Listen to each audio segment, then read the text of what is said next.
Hello friends, welcome to my channel.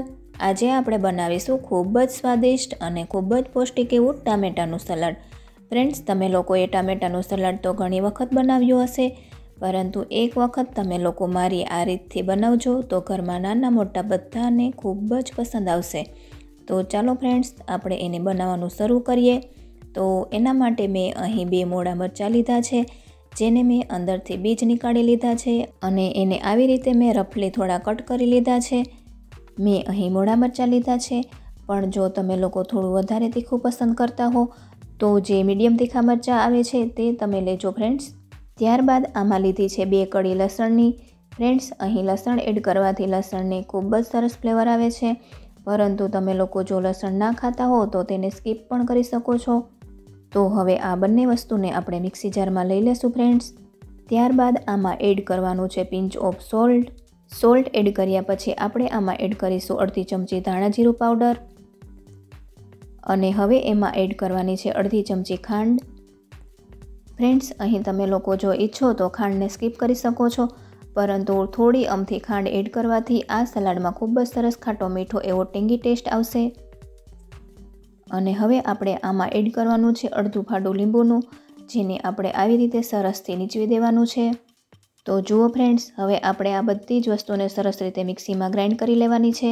અહીં friends, આપણે અત્યારે આમાં પાણી એડ નથી કર્યું, પરંતુ આની પેસ્ટ બનાવતી વખતે જો જરૂર જણાય તો 1 ચમચી જેટલું પાણી એડ કરીને આની ખૂબ જ સરસ એવી ફાઇન પેસ્ટ બનાવી લેવાની છે ફ્રેન્ડ્સ। તો જુઓ ફ્રેન્ડ્સ, હવે આપણી આ પેસ્ટ તૈયાર છે, જેને આપણે આવી રીતે એક બાઉલમાં નીકાળી લેશું ફ્રેન્ડ્સ। હવે આપણે આ પેસ્ટમાં એડ કરવાનું છે 1 ચમચી સિંગ તેલ। અહીં આપણે સિંગ તેલ ઉમેર્યું છે તો તેની આ સલાડમાં ખૂબ જ સરસ ફ્લેવર આવશે અને સાથે સાથે એમાં એક ખૂબ જ સરસ શાઇનિંગ પણ આવી જશે। તો તમે લોકો ફ્રેન્ડ્સ 1 ચમચી સિંગ તેલ આમાં જરૂરથી ઉમેરજો। તો હવે આ પેસ્ટને આપણે સાઈડમાં રાખી દઈશું ફ્રેન્ડ્સ, અને ત્યારબાદ લેવાના છે આપણે ટામેટાં। અહીં મેં 2 નંગ ટામેટાં લીધા છે, જેને મેં આવી રીતે મોટા મોટા ટુકડામાં કાપી લીધા છે ફ્રેન્ડ્સ। તો હવે આ ટામેટાને આપણે એક બાઉલમાં નીકાળી લેશું ફ્રેન્ડ્સ। ત્યારબાદ આપણે આમાં એડ કરવાનું છે પિંચ ઓફ સોલ્ટ। ફ્રેન્ડ્સ, અહીં સોલ્ટ એડ કરતી વખતે ધ્યાન રાખવાનું છે, કારણ કે આપણે જે મરચાંની પેસ્ટ બનાવી છે તેમાં પણ આપણે થોડું સોલ્ટ એડ કર્યું છે ફ્રેન્ડ્સ।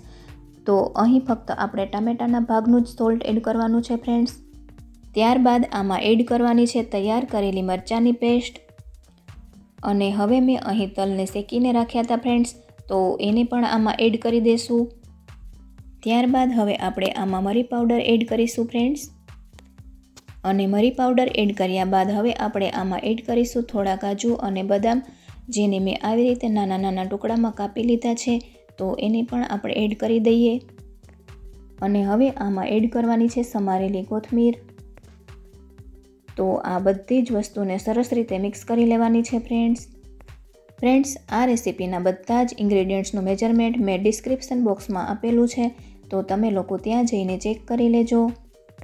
ફ્રેન્ડ્સ, જો કોઈ વ્યક્તિ ડાયટ પર હોય તો તેમના માટે આ સલાડ ખૂબ જ બેસ્ટ છે, કારણ કે આ સલાડ જેટલું ટેસ્ટી છે તેટલું જ એ હેલ્ધી પણ છે। તો તમે લોકો એક વખત આ સલાડ જરૂરથી ટ્રાય કરજો અને મને કમેન્ટ કરીને જણાવજો કે તમારું સલાડ કેવું બન્યું હતું।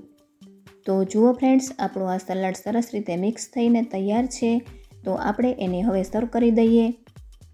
અને ફ્રેન્ડ્સ, જો તમને લોકોને આ વિડીયો ગમ્યો હોય તો તમે એને લાઇક એન્ડ શેર કરવાનું ના ભૂલશો, અને સાથે સાથે જો ચેનલ પર નવા હો તો મને સપોર્ટ કરવા માટે મારી ચેનલને સબસ્ક્રાઈબ કરજો, અને ત્યારબાદ બાજુમાં રહેલા બેલ આઇકન બટનને પ્રેસ કરીને ઓલ નોટિફિકેશન ક્લિક કરી લેજો ફ્રેન્ડ્સ, જેથી કરીને તમને મારા દરેક વિડીયોનું નોટિફિકેશન મળતું રહે।